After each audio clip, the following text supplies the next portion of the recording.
Hey, I'm Adam Jusko, and this is Strictly Credit Cards, where we talk about strictly credit cards. Subscribe, why don't you? In this video, we are reviewing the Citizens Bank Cashback Plus World Mastercard. So Citizens Bank, the 13th largest bank in the US according to Citizens Bank, which puts them not at the very top tier with the big banks as we might think of them, but obviously they are still a large bank, a regional bank for the most part. I believe they are completely on the eastern half of the US. Not sure if they get into the west at all with any of their branches, but anyway, not a major credit card issuer. So this Cashback Plus World Mastercard is really what I would consider their flagship card, definitely their flagship rewards card, and it is a pretty decent deal, but it does have one deficiency.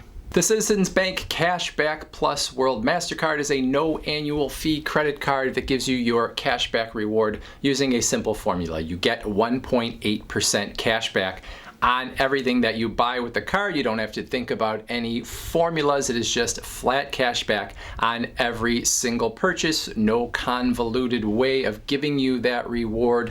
Looking at you, Citi Double Cash, with its 1% here and then 1% later. This is 1.8% on everything that you buy. Easy to understand. Now, in terms of redeeming those rewards, you can redeem when you have earned at least $25, and that money can either go into a Citizens Bank deposit account, or you can have it as a statement credit to offset purchases that you've made with the card.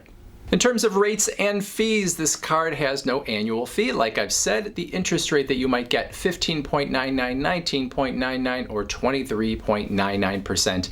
As I make this video, if you qualify at 15.99%, that's a pretty good interest rate in today's credit card market. If you're on the 23.99% end, not so hot, although not completely out of whack for some of the cards that are out there these days anyway. Now, there is a 0% offer on balance transfers with this card. If you transfer balances from other cards onto this one, you can have them sit at a 0% interest rate while you pay them off for 15 months. Now, there is a 4% balance transfer fee, so you'll pay an upfront fee of 4% of whatever the amount is that you transfer onto this card, and 4% is a little higher than the average for the credit card industry. Most credit cards, if they have a balance transfer fee, is going to be 3%, although there are some with 5%, so this one is not necessarily the worst either. No foreign transaction fees with this card, so if you use it outside of the United States, you're not going to get hit with an extra fee for doing so. Now, as I said, this is called the Citizens Bank Cashback Plus World Mastercard, and that World Mastercard is not just a marketing name to make it seem more important. World Mastercard is actually a type of MasterCard, which means MasterCard is going to give you some added benefits with this card, and those benefits include things like doubling the manufacturer's warranty on things that you buy with the card. You get some trip cancellation or trip delay insurances. There is cell phone protection if your cell phone gets lost or broken, up to $600. You can get some protection there. So there are things that go along with being a World Mastercard. Most people aren't going to use these things, but it is nice to have them for a little peace of mind.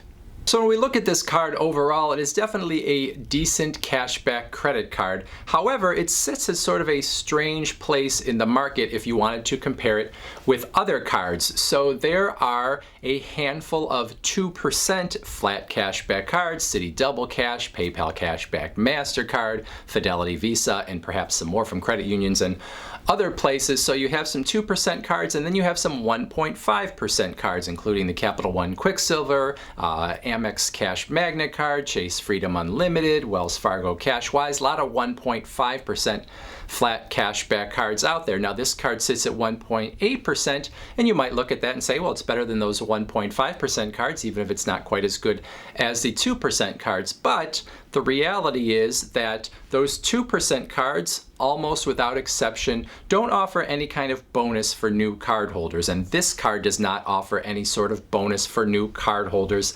either. So if you compare this 1.8% cashback card to those 2% cashback cards, obviously it is going to be worse. Now, if you compare this card to most of those 1.5% cards, it's also going to come out worse in most comparisons. And I'll tell you why, because those cards, even though they give a little less on a daily basis, that 1.5%, as a new card holder, you have the ability to get a bonus on almost all of these cards. So I'm going to do a quick comparison here of the Citizens Bank Cashback Plus World Mastercard to the Capital One Quicksilver card to show you that even though the Capital One Quicksilver's 1.5% rate is worse than the Citizens Bank card at 1.8%, it would take a lot of spending before you'd actually do better with this Citizens Bank card if you were comparing them apples to apples, getting the card for the first time.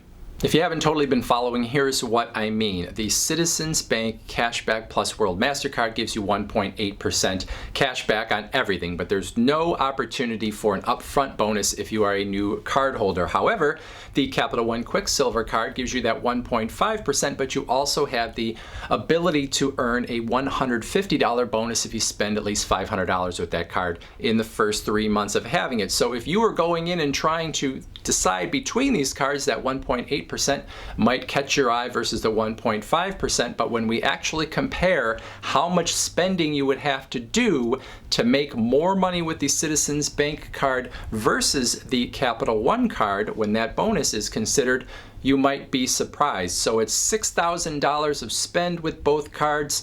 The Capital One card way ahead at $10,000. The Capital One card still way ahead at $24,000. The Capital One card still sizably ahead. It takes $50,000 of spending on the Citizens Bank card to earn the same amount as you would on the Capital One card if you spent $50,000 on that card, which is sort of surprising. That 1.8 versus 1.5 really isn't all that big of a difference, and that $150 bonus makes a big difference. So if you're considering these two cards and maybe you don't use your card a ton, it's going to take you a long time before you spend $50,000 on the card, well then maybe the Capital One card or one of the other cards I mentioned that's 1.5% and has a nice bonus up front, those might actually be a better choice for you. Now if you do a ton of spending and you're going to put $100,000 on the Cashback Plus card from Citizens Bank, well then maybe that would be the better option. But for most people, if you actually were coming in cold and looking at the two cards together, you might think 1.8% is better, but you actually would do better with that Capital One card for a long, long time.